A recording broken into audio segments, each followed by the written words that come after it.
Hello everyone, welcome to the Inspiral study. मैं कपिल चौधरी आप सबका स्वागत करता हूं अपने यूट्यूब चैनल में जिसका नाम है इंस्पायरल स्टडी। आप सभी बच्चों से रिक्वेस्ट करूंगा कि जितने बच्चे गवर्नमेंट एग्जाम्स दे रहे हैं उनके लिए आज का मेरा ये वीडियो है। और मोस्टली वो क्वेश्चंस हमने लिए हैं जो आपकी सरकारी परीक्षाओं में हर साल हर वर्ष हमें देखने को मिलते हैं, या फिर एक इंटरवल टाइम में, यानी कि जैसे लास्ट ईयर आ गया, इस साल नहीं आया तो लास्ट ईयर आया, लेकिन बहुत ही मोस्ट इंपॉर्टेंट ये क्वेश्चंस हैं जिनको हमने कलेक्ट किया है अपने जीव विज्ञान से। ठीक है ना, जैसे जीवन की उत्पत्ति हुई थी उसी के अंतर्गत हम लोगों ने ये क्वेश्चंस निकाले हैं। जैसे एक सजीव की संरचना पढ़ी थी, है ना, सजीव की संरचना पढ़ते हैं हम बायोलॉजी के अंदर जब एंटर करते हैं तो उसी से रिलेटेड हमने क्वेश्चंस निकाले हैं। तो वन बाय वन हम इन क्वेश्चंस को स्टडी करेंगे और देखेंगे कि किस तरीके से हमारे ये क्वेश्चन आते हैं और किस तरीके से हम अपने एग्जाम में इसको अटेम्प्ट करेंगे।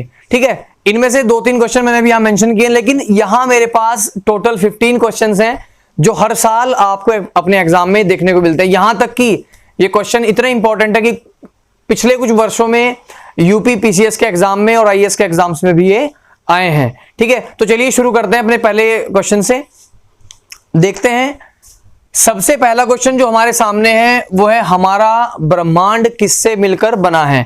देखिए, आप लोगों के मन में अगर ब्रह्मांड की बात हम करें तो आपके मन में सोलर सिस्टम में जितनी भी चीजें अवेलेबल हैं, आप लोग नेचर को भी कह सकते हैं, ठीक है ना, आप लोग अपने प्लैनेट्स को भी, यानी ग्रह जो होते हैं आपके, आप उनको भी कह सकते हैं, सैटेलाइट को भी, लेकिन आपके मन में ये मोस्टली बात आती होंगी।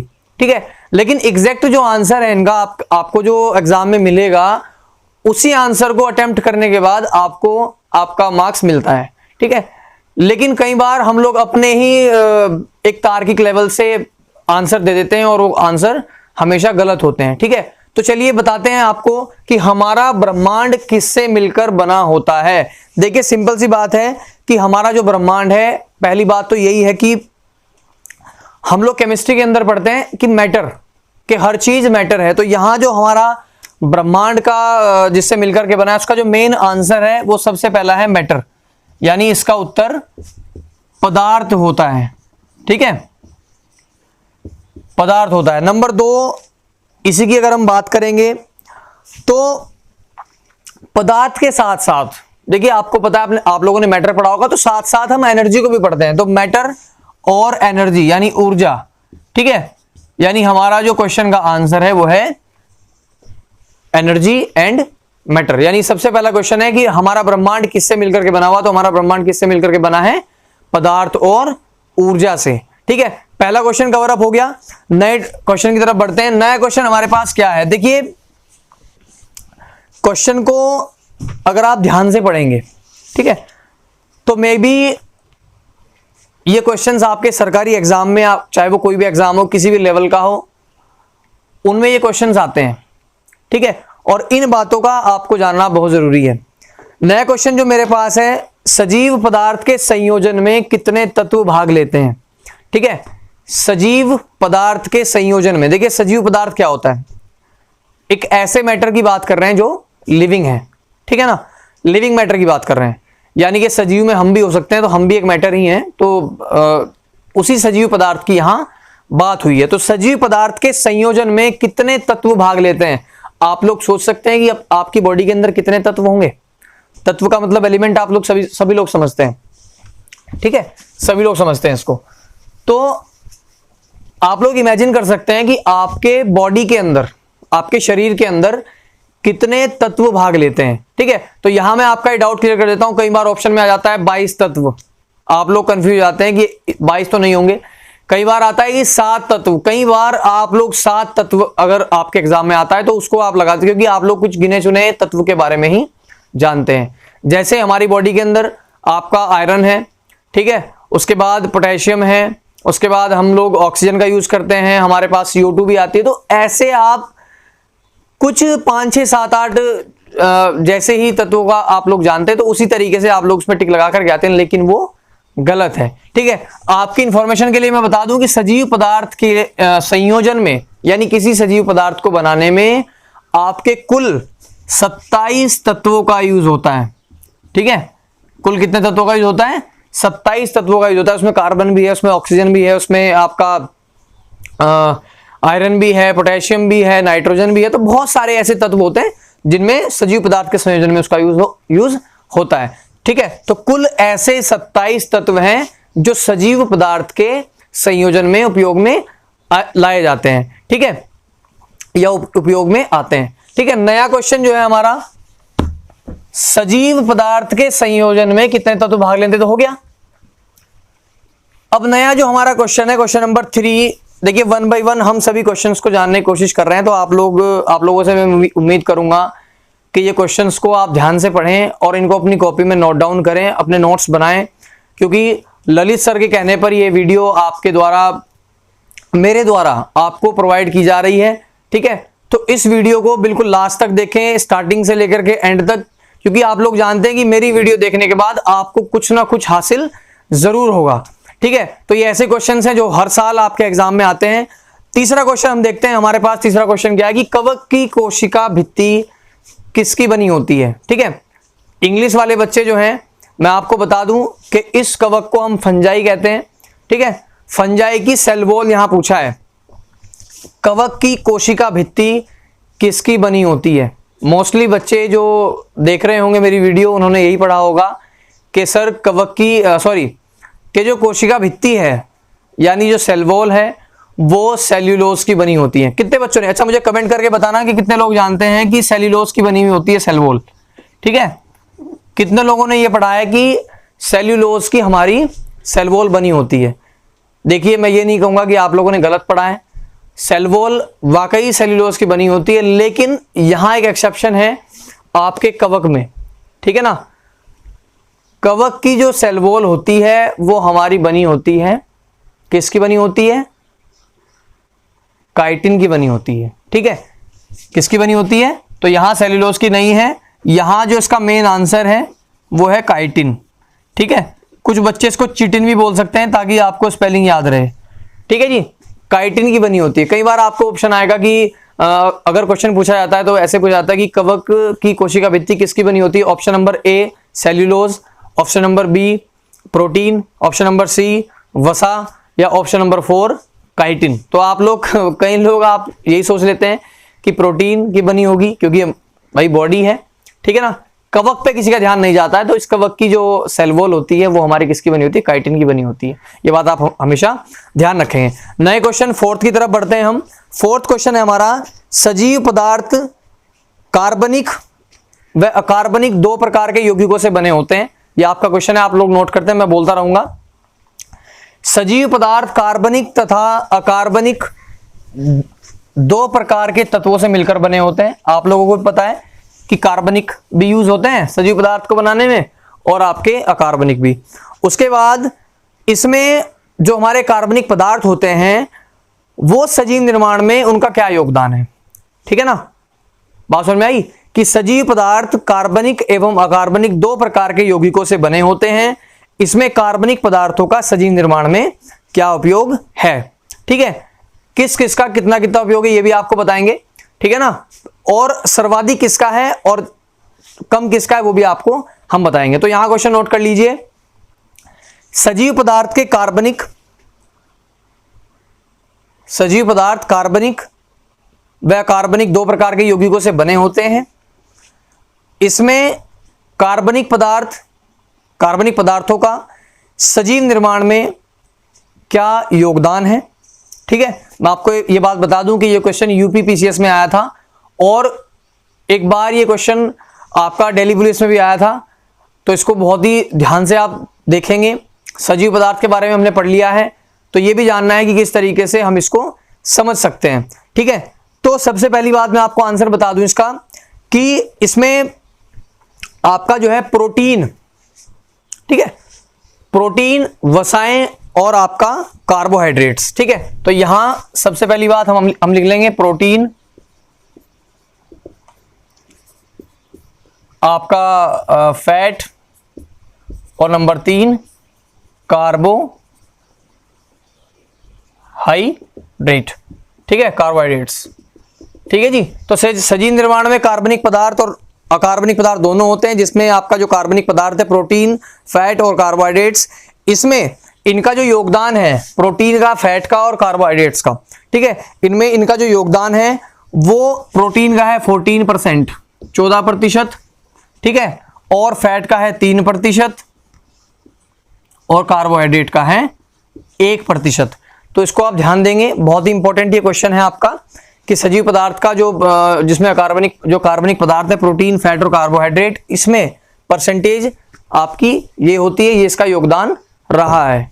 नंबर नेक्स्ट क्वेश्चन मैं आपको बता दूं कि सर्वाधिक योगदान सजीव पदार्थ के निर्माण में किसका है। तो जो आपका सर्वाधिक है वो प्रोटीन में है। ये क्वेश्चन आईएएस में आया था, अगर आपको यकीन नहीं तो आप किसी भी बुक में इसको खोज करके देख लें, ये आपको मिल जाएगा आसानी से। वैसे आसानी से मिलेगा नहीं, अगर आप नेट पे भी इसको सर्च करते हैं ये आसानी से मिलेगा नहीं, लेकिन अगर मिल गया तो जरूर उसके नीचे कहीं आपका आईएएस लिखा जरूर होगा, ठीक है। तो ये बहुत ही इंपॉर्टेंट क्वेश्चन है, जो कि क्योंकि आप लोग भी जानते हैं कि इस समय आपके जो एग्जाम्स आते हैं वो कोई छोटे मोटे लेवल के नहीं होते हैं, है ना। आपके जो एग्जाम आते हैं वो एक हाई लेवल के होते हैं।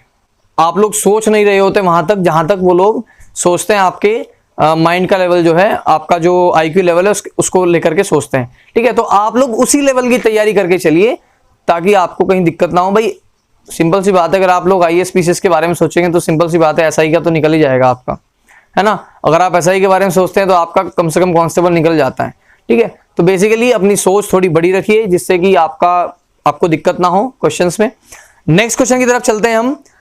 वर्गीकी का पिता किसे कहते हैं, ठीक है। वर्गीकी का पिता किसे कहते हैं। अगर इंग्लिश वाले बच्चे भी हैं तो मैं आपको बता दूं कि टेक्सोनोमी जो आपका वर्गीकी है,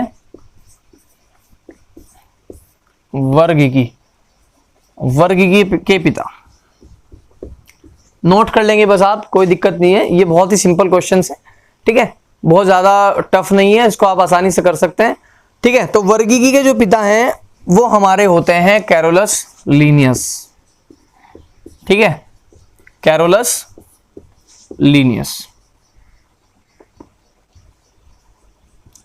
ठीक है भाई। कौन होते हैं, कैरोलस लीनियस। बहुत ज्यादा भारी भरकम क्वेश्चन नहीं है। उसके बाद सबसे मेन आपकी जो देखो, जो आपकी वर्गीकी थी जिसमें एनिमल्स को, प्लांट्स को अलग अलग स्टेज में, अलग अलग फैमिली, स्पीसीज, आपके बहुत सारी चीजें हैं, समूह में बांटा गया था। तो उसमें एक क्वेश्चन ये भी बनता है हमारा कि वर्गीकरण की सबसे छोटी इकाई कौन सी है, ठीक है। नोट कर लेंगे आप, वर्गीकरण की सबसे छोटी इकाई कौन सी है, ठीक है।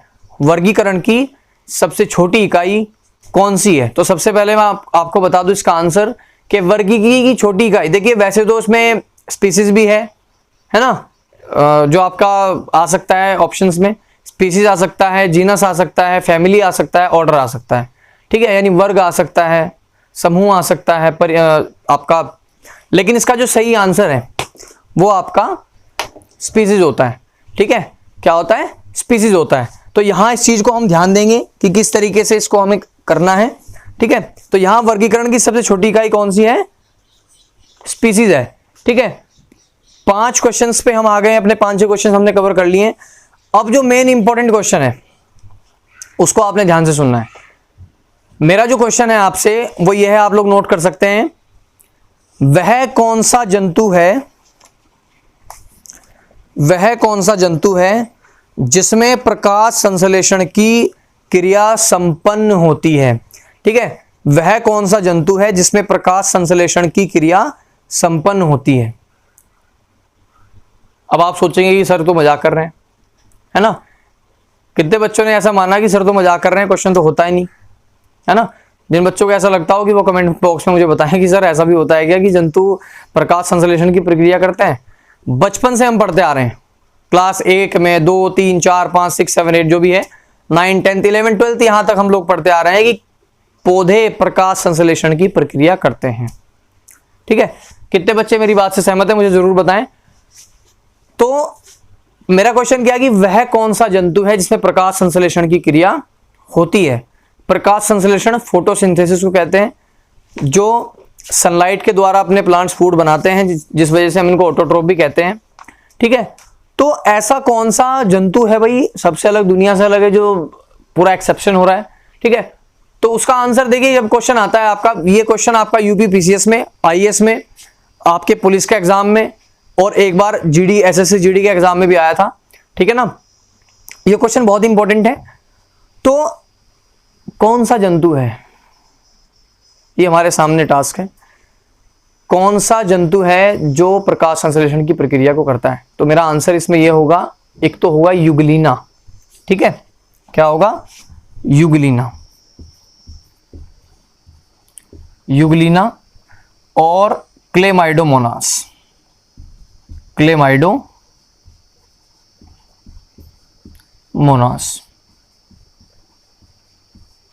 ठीक है भाई। तो इसमें क्या होगा, क्लेमाइडोमोनास और युगलीना सॉरी, ठीक है। तो ऐसा जंतु जिसमें प्रकाश संश्लेषण की प्रक्रिया होती हो उनको हम युगलीना और क्लेमाइडोमोनास कहते हैं। ये हमारे वो जंतु होते हैं, जीव होते हैं। नेक्स्ट क्वेश्चन हमारा था, वायरस की खोज किसने की। देखिए वायरस जिसने आज पूरी दुनिया को परेशान किया हुआ है, मैं भी परेशान हूं, ठीक है, आप लोग सभी परेशान होंगे। तो वायरस की खोज किसने की, मोस्टली बच्चे जानते होंगे क्योंकि पढ़ चुके होंगे आप लोग, लेकिन ये क्वेश्चन भी बहुत इंपॉर्टेंट है, कई बार आपके गवर्नमेंट एग्जाम में आया है ये, ठीक है। तो वायरस की खोज किसने की, इसका जो आंसर है वो है आपका वायरस की खोज किसने की, इवानोवस्की ने की, ठीक है, इवानोवस्की ने की। वायरस के बारे में कुछ कैरेक्टरिस्टिक्स है जो मैं आपको बता रहा हूं। देखिए वायरस कुछ इस तरीके, बहुत टाइप के वायरस होते हैं, लेकिन जो इसकी मेन कैरेक्टरिस्टिक्स है मैं आपको बता दूं कि वायरस जब आपके इन्वायरमेंट में होते हैं तो ये एक्टिव नहीं होते, ठीक है, ये एक्टिव नहीं होते, यानी निर्जीव हम इसको कह सकते हैं, ठीक है, सजीव नहीं होते। जैसे ही इनको कोई शरीर मिलता है, जैसे इनको कोई बॉडी मिलती है, ये तुरंत एक्टिव हो जाते हैं और अपनी संख्या को बहुत ज्यादा संख्या में, बहुत बड़ी संख्या में इंक्रीज कर लेते हैं, ठीक है। तो सबसे इंपॉर्टेंट बात कि इन्वायरमेंट के बाहर ये निर्जीव होते हैं, अंदर आते हैं सजीव, यानी एक्टिव हो जाते हैं, ठीक है। तो इसलिए कोरोना वायरस से बचें, मैं सबको सलाह दूंगा कि अपने घर पे रहें। आपको पढ़ाई करने का अवसर मिल रहा है, इस अवसर को ना जाने दें और सभी बच्चे वीडियो देखें, वीडियो से जो भी आपको ज्ञान प्राप्त हो रहा है, क्योंकि भर्ती का कुछ पता नहीं है ना, किसी भी वैकेंसी का कुछ पता नहीं कब आ जाए। और मैं आपको बता दूं लॉकडाउन के बाद बहुत सारी वैकेंसीज आने वाली हैं, ये मेरा वादा है आपसे, ठीक है, बहुत सारी वैकेंसीज आएंगी। तो अपनी पढ़ाई को जारी रखें, ठीक है। नेक्स्ट क्वेश्चन था हमारा, वायरस का बाह्य आवरण किसका बना होता है, ठीक है। यानी अगर मैं कहूं कि ये हमारा वायरस है, मैं कोरोना वायरस बता दूं, ये कोरोना वायरस है, ठीक है ना, ठीक है, ऐसा नहीं है, मैं एक एग्जांपल बता रहा हूं, ठीक है। तो अगर हम कहेंगे कि उसका बाहरी आवरण किसका बना होता है, तो ये भी एक बहुत इंपॉर्टेंट क्वेश्चन है हमारे सामने कि वायरस का बाह्य आवरण किसका बना होता है। आप लोग डेली न्यूज में सुन रहे होंगे कि ये वायरस का इससे बना है, ये वायरस इससे बना है। तो मैं आपको बता दूं कि वायरस का बाह्य आवरण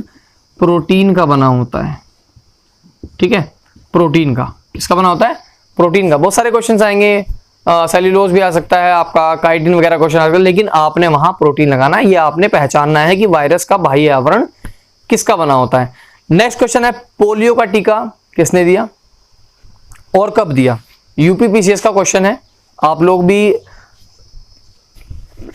समझ सकते हैं कि कौन इस बात पे ज्यादा फोकस कर रहा है, क्योंकि बहुत लोग तो नहीं देखते है ना, लेकिन आपने हर एक चीज पढ़नी है, क्योंकि हर एक चीज आप नहीं पढ़ेंगे तो आप लोग एग्जाम में थोड़ा सा अच्छा परफॉर्म नहीं कर पाएंगे। मैं इसीलिए ये वीडियो ऐसे बना रहा हूँ आपके लिए, ऐसे क्वेश्चंस ला रहा हूँ ताकि आपका एग्जाम्स में आपकी थोड़ी हेल्प हो, ठीक है।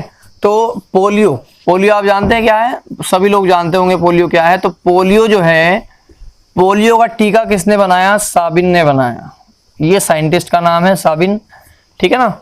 साबिन ने पोलियो का टीका बनाया, और कब बनाया इसको भी हम जरा देख लेते हैं, ठीक है। पोलियो का टीका, ये टीका है पोलियो का, इसको साबिन ने दिया और ये टीका बनाया 1906 में, ठीक है। 1906 में साबिन ने पोलियो का टीका बनाया। यूपी पीसीएस का क्वेश्चन है, ये गारंटेड है, जो जिसने यूपी पीसीएस का एग्जाम दिया हो उससे आप पूछ सकते हैं, ठीक है, कि कभी क्वेश्चन आया है या नहीं आया, वो आपको बता देगा, क्योंकि वो तैयारी कर रहा है उस चीज की, ठीक है। नेक्स्ट क्वेश्चन हमारा है, आदि मानव तथा पौधे के मध्य में संबंधों का अध्ययन हम किस शाखा में करते हैं, ठीक है। आदि मानव सभी जानते हैं, तो आदि मानव और पौधों के बीच में संबंध है उस चीज की स्टडी हम कहाँ करते हैं, किस में करते हैं, कौन सी ब्रांच में करते हैं। ठीक है, कई बार सोचते हैं कि आप लोग क्या बॉटनी में करते होंगे, नहीं करते होंगे, बॉटनी में नहीं करेंगे। ठीक है, तो आदिमानव और आपका जो प्लांट है उनके मध्य जो संबंध थे, उनके बीच में जो संबंध थे, उसके बारे में स्टडी हम लोग एक नई ब्रांच में करते हैं, इसका नाम है इथनोबॉटनी। ठीक है, जिसका नाम है इथनोबॉटनी, ये ध्यान रखना है आपने, ETH, इथनोबॉटनी। ठीक है जी, इथनोबॉटनी। तो आप लोग क्या करते हैं कि भाई हमारा जो आदि मानव हुए हैं और पौधे हुए हैं, इन दोनों के बीच में जो संबंध था, उस चीज की स्टडी हम इथनोबॉटनी ब्रांच में करते हैं। ठीक है, नया क्वेश्चन, वे पदार्थ जो वायरस को नष्ट कर देते हैं। बहुत बढ़िया क्वेश्चन है, इससे तो आप वैक्सीन बना सकते हैं। ठीक है ना, लेकिन ये फिलहाल मुझे पता नहीं कि इसलिए वर्क नहीं कर रही, क्योंकि मुझे इतना पता नहीं है उस बारे में वैक्सीन बनाने के। तो लेकिन यहाँ जो मेरे सामने क्वेश्चंस आए हुए हैं जो प्रीवियसली एग्जाम्स में आए, तो बेसिकली वो क्वेश्चन तो बहुत इंपॉर्टेंट होंगे और वो क्वेश्चन बहुत सही भी होंगे, इसलिए हम आपके लिए लेकर के आए हैं। तो वे पदार्थ जो वायरस को नष्ट कर देते हैं, ठीक है, वे पदार्थ जो वायरस को नष्ट कर देते, नाम है उनका वीरुसाइड। ठीक है, वीरुसाइड। जैसे इंटरफेरोन, एक एग्जांपल दे रहा हूं, इंटरफेरोन। ठीक है, बहुत ही इंपॉर्टेंट क्वेश्चन है, आप लोगों को ध्यान रखना है। तो ऐसे पदार्थ जो वायरस को नष्ट कर देते हैं वो वीरुसाइड होते हैं, जिनका एक एग्जांपल मैंने आपको बताया कि ये इंटरफेरोन होते हैं। नया क्वेश्चन हमारे पास, प्रथम प्रकाश संश्लेषी जीव किसे कहा जाता है? नोट कर लें सभी बच्चे, प्रथम प्रकाश संश्लेषी जीव। आप लोग सोच रहे होंगे कि मैं बार बार इस बात को क्यों दोहराता हूं कि प्रकाश संश्लेषण का काम तो प्लांट करते हैं, जीवों का नाम कहां से आ रहा है इसमें? ठीक है, तो बेसिकली सभी ऑर्गेनिज्म होते हैं, वहां हमने जंतु की बात की थी, यहां जीव की बात कर रहे हैं। ठीक है, तो प्रथम यानी सबसे पहला प्रकाश संश्लेषी जीव किसे माना जाता है? उसका नाम है साइनोबैक्टीरिया। ठीक है, क्या है? साइनोबैक्टीरिया। ठीक है, किसे माना जाता है? साइनोबैक्टीरिया को माना जाता है। उसके बाद बहुत इंपॉर्टेंट क्वेश्चन है, गंगा नदी को शुद्ध करने में अपमार्जक का कार्य कौन करता है? अपमार्जक यानी उसकी अशुद्धियों को दूर करने का काम कौन करता है? आप लोग समझते होंगे कि गंगा का जल जो आप घर लाते हो कुछ समय के लिए, अगर आप नॉर्मल पानी घर पे रखेंगे तो वो खराब हो जाएगा, लेकिन गंगा का पानी बहुत ही ज्यादा समय तक आप लोग अपने घर पे रख सकते हैं। क्यों रख सकते हैं, इस बात को भी आज हम बताएंगे आपको, ये बेसिक पॉइंट है। ठीक है, और शायद इस क्वेश्चन को देखने के बाद ही आप यहाँ मेरी वीडियो पे आए हैं। ठीक है, तो यहाँ गंगा नदी को शुद्ध करने में अपमार्जक का कार्य कौन करता है? देखिए मेरी बात सुनिए, कुछ वायरस होते हैं जो बैक्टीरिया पे डिपेंड रहते हैं। ठीक है, कुछ वायरस होते हैं जो जीवाणुओं पे डिपेंड रहते हैं, जीवाणुओं पे निर्भर होते हैं, जिनका नाम है आपका जीवाणु भोजी। ठीक है, निर्भर का मतलब ये जीवाणु को खाते हैं जी, जीवाणु भोजी का मतलब है जीवाणु को भोजन के रूप में लेने वाले। ठीक है ना, तो यहां इसका नाम बैक्टीरियोफेज भी हम कह सकते हैं, बहुत लोगों ने पढ़ा है बैक्टीरियोफेज। गंगा के पानी में, गंगा नदी के पानी में आपका बैक्टीरियोफेज होने के कारण उसका पानी खराब नहीं होता है। ठीक है, तो इसलिए गंगा नदी को शुद्ध करने के लिए अपमार्जक का काम कौन करता है? बैक्टीरियोफेज करता है। ये एक वायरस है जो जीवाणुओं को खाता है। गंगा नदी के अंदर जितने भी बैक्टीरिया प्रेजेंट होंगे उनको खाने का काम करता है, इसलिए गंगा का पानी शुद्ध रहता है। ठीक है, नया क्वेश्चन हमारे पास है, वायरस किसके बने होते हैं? देखिए वायरस की बहुत बात हो रही है, क्योंकि कोरोना वायरस के टाइम में सब लोगों को वैक्सीन की पड़ी हुई है, लेकिन आप लोगों को अपनी पढ़ाई की बिल्कुल नहीं पड़ी है। बेशर्म हो गए हैं आप लोग, वीडियो आपके लिए बना रहे हैं लेकिन आप लोग वीडियो नहीं देख रहे हैं। तो बेशर्मी छोड़ करके वीडियो देखें, पता नहीं कब कौन सी वैकेंसी निकल आए आपके नाम की और ये क्वेश्चन होगी आपको जरूरत पड़े। ठीक है, वायरस किसके बने होते हैं? मोस्ट इंपोर्टेंट क्वेश्चन है, न्यूक्लियो प्रोटीन के बने होते हैं। ठीक है, मैं यहां लिख रहा हूं न्यूक्लियो प्रोटीन, न्यूक्लियो प्रोटीन के बने होते हैं। कई बार प्रोटीन लिखा जाता है, कई बार फैट लिखा जाता है, तो न्यूक्लियो प्रोटीन की जगह कुछ बच्चे प्रोटीन का सिलेक्शन करके आ जाते हैं, तो लेकिन वो गलत है। आप लोग आगे से अगर ये क्वेश्चन आएगा तो आप लोग लिखेंगे न्यूक्लियो प्रोटीन। देखिए 15 क्वेश्चन हम लोगों ने कंप्लीट कर दिए हैं आपके लिए, ये 15 क्वेश्चन बहुत ही इंपॉर्टेंट है। अब एक महत्वपूर्ण संदेश है आप लोगों के लिए, बच्चों के लिए जो कंपटीशन का एग्जाम दे रहे हैं उनके लिए। देखिए वैकेंसीज का आप लोग बहुत बच्चे ये सोच रहे होंगे अपने माइंड में कि यार लॉकडाउन चल रहा है, 3 साल तक वैकेंसी भर्ती तो होने नहीं वाली, हम लोग क्या करेंगे पढ़ के। गलत सोच, इस सोच को बदलिए, क्योंकि आप लोग भी जानते हैं कि लॉकडाउन के बाद हमारे पूरे विश्व में, हम तो अपने भारत की बात करेंगे, देश की बात करेंगे, तो बहुत ही ज़्यादा ज़रूरत पड़ने वाली है कुछ आर्मी ऑफिसर की, कुछ मतलब बहुत सारी। आप लोग देख रहे हैं कि 3 साल की जो आपकी जो 3 साल के लिए आर्मी की भर्ती है वो भी खुलेगी, ठीक है, जुलाई में। तो उसके लिए आपको सारे प्रोसेस पूरे करने पड़ेंगे, ऐसा नहीं कि कुछ नहीं करना बस चले जाओ, वो केवल टाइम कम हुआ है, प्रोसेस सारी करनी पड़ेंगी, ठीक है। तो इसीलिए अपनी क्लासेस को, अपनी पढ़ाई को जारी रखें और इनमें से कुछ सीखें, अपने नोट्स बनाएं और प्रॉपर आप इनको सेल्फ स्टडी के रूप में भी लाएं। मैं बस इतना ही कहना चाहूँगा। अगर आप लोगों को मेरी वीडियो अच्छी लगती हो तो इस वीडियो को सब्सक्राइब करें, चैनल को सब्सक्राइब करें, वीडियो को लाइक करें और वीडियो को शेयर करें, फैला दो। अगर 10 जानने वाले हैं आपके तो 10 में से 9 पे कर दीजिए, आप एक को छोड़ देंगे हम, ठीक है, लेकिन शेयर करिए, ठीक है। और यहाँ वीडियो के बिल्कुल जस्ट नीचे राइट हैंड पे सब्सक्राइब का बटन दिख रहा होगा आपको रेड कलर का, उसको बिना दबाए ना जाएं, नहीं तो बहुत बुरा होगा, मेरी दुश्मनी को मोल ले लोगे तुम लोग। Thank you, have a nice day, stay with Kapil Chaudhary and Lalit Chaudhary. ऐसे ही बने रहिए हमारे साथ और हम भी आपके साथ ऐसे ही बने रहेंगे।